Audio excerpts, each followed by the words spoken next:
Okay, good morning mga kagabong. Magbita jaring tayo mga kagabong. Ito. Inilipat ko na sa bagong jar yung sa grapon yung mga fry natin mga kagabong na ipinanak lang ng October 10.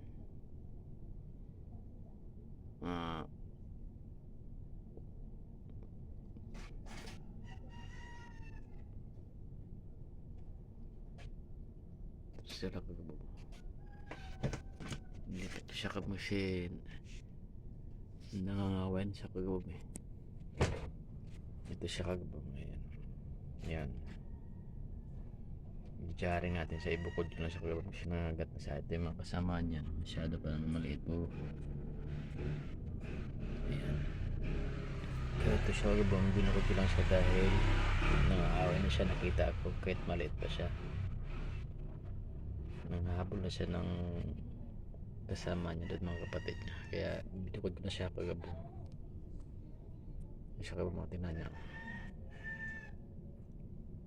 Bali inactivate ko muna siya ng 15 minutes.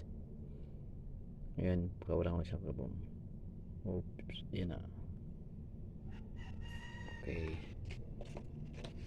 ano siya mga kagabong.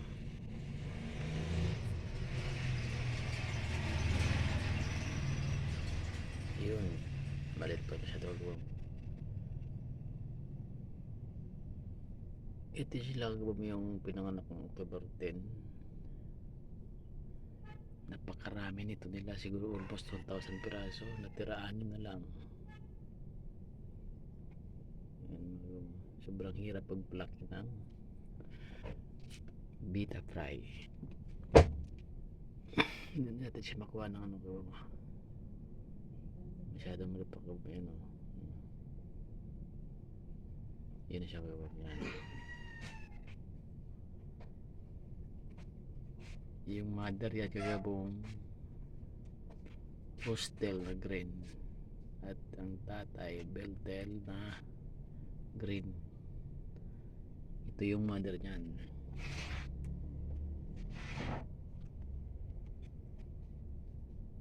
Okay,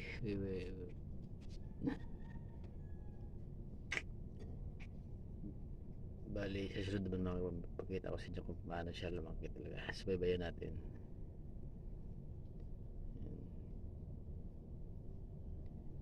Hanggang dito na mga kagabong.